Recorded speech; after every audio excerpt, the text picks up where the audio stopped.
Think about the most enduring, luxurious furniture designs of the 20th century. Now consider their origins. Leftover World War II parachute strapping, resin-bonded medical splints, military-grade fiberglass. It's a profound, almost unaddressed contradiction. How exactly did the desperate utilitarian scrap of global warfare, literally the debris of the trenches, evolve into the absolute pinnacle of high-end residential elegance? Welcome back to Learning with Pratik. If you're new here, I try to increase neuroplasticity by exploring a new topic every day. I do all the researching so you don't have to. Today's explainer tackles exactly how we went from those wartime trenches to luxury living rooms. To really grasp it, we have to look at the true socioeconomic origins of mid-century modern design. You see, this wasn't just some sudden, arbitrary aesthetic trend.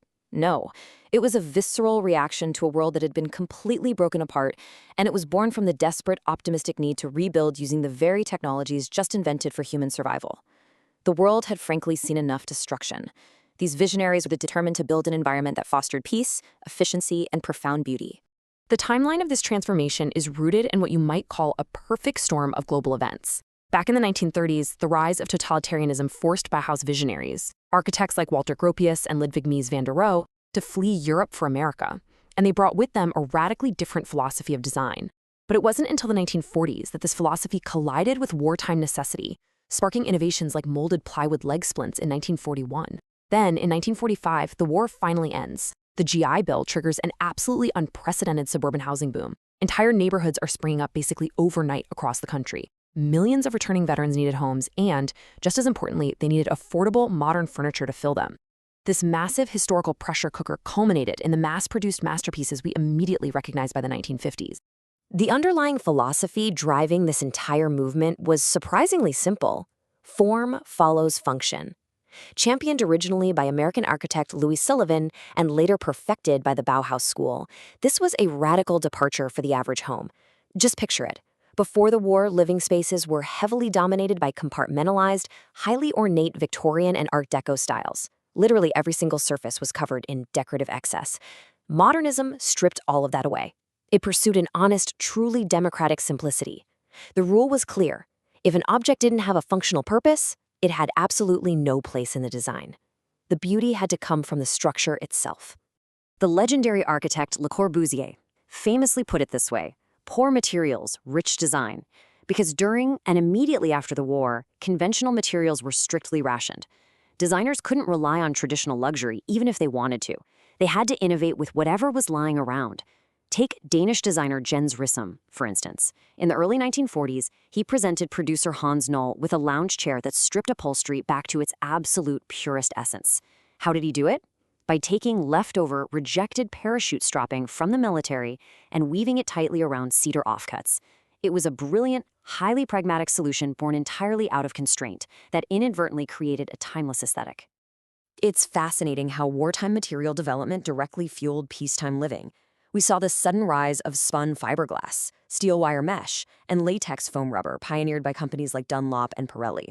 But perhaps the most famous innovation of them all was resin-bonded molded plywood. During the conflict, the U.S. Navy desperately needed lightweight emergency transport splints. The old metal traction splints were actually cutting off circulation, causing gangrene in the trenches. This urgent military crisis provided designers Charles and Ray Eames with the government funding they needed to perfect their legendary Kazam machine.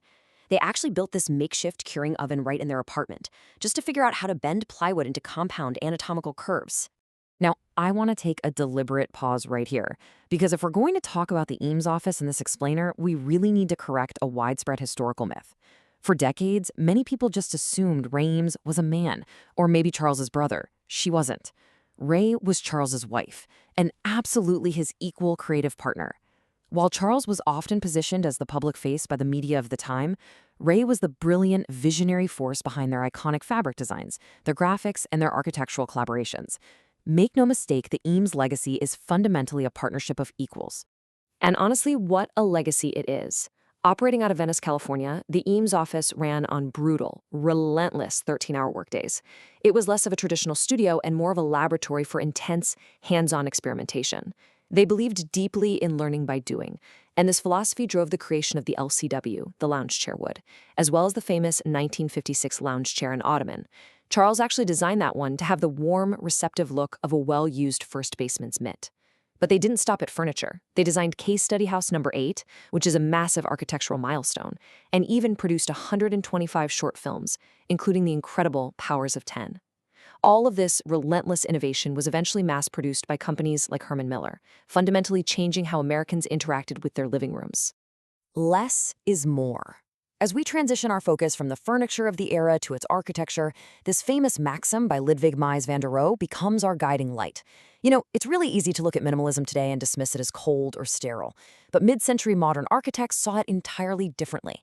To them, removing clutter and stripping a building down to its structural truth was a deeply human-centric approach. It was never about emptiness. It was about creating a serene, uncluttered space for living, for connecting, and finding a bit of refuge from an increasingly complicated world. So how exactly did they achieve that serenity? Well, through a very specific, deliberate architectural vocabulary. We see clean, unornamented geometric lines and flat or low-pitched roofs with deep overhangs. These features make the homes look like they're just stretching out gracefully across the landscape. But the true magic? That is in the glass. Post-war advancements allowed for massive floor-to-ceiling insulated glass panes, clerestory windows set high up on the walls, and expansive sliding glass doors. Combined with exposed post and beam structures, these elements purposefully dissolved the physical barriers between the home and nature. You weren't just looking at the outside, you were living connected to it. When you contrast it against what we typically see today, mid-century modern really stands completely apart. Notice here how contemporary architecture fluidly borrows trends and mixes synthetic composites, and how traditional farmhouse relies so heavily on nostalgia and decorative trims. Mid-century modern is uniquely distinct from both.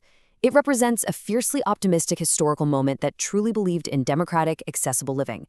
The beauty had to be found in the honest structure itself. We're talking the unpainted brick, the exposed steel, the natural wood. It was essentially a utopian ideology mapped directly onto the physical world. And that honesty extended deeply to the color palette as well. Designers didn't want to hide their materials, they wanted to celebrate them. So they grounded their spaces in warm, earthy foundations, really showcasing the visible, rich grains of natural teak, walnut, and oak. But they obviously didn't leave the environment entirely muted.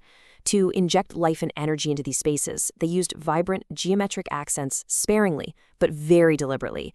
A pop of mustard yellow, a dash of teal, olive green, or maybe a burnt orange. It was this perfect equilibrium between the calming presence of nature and the vibrant optimism of the atomic age. Which brings us to the spaces we inhabit right now. Look around. How does your own living space reflect these historical principles of form, function, and connection to nature? Let me know your thoughts in the comments below, especially if you have something particular in mind. Thanks for watching. Tomorrow, we open a different page. Until then, Pratik, out.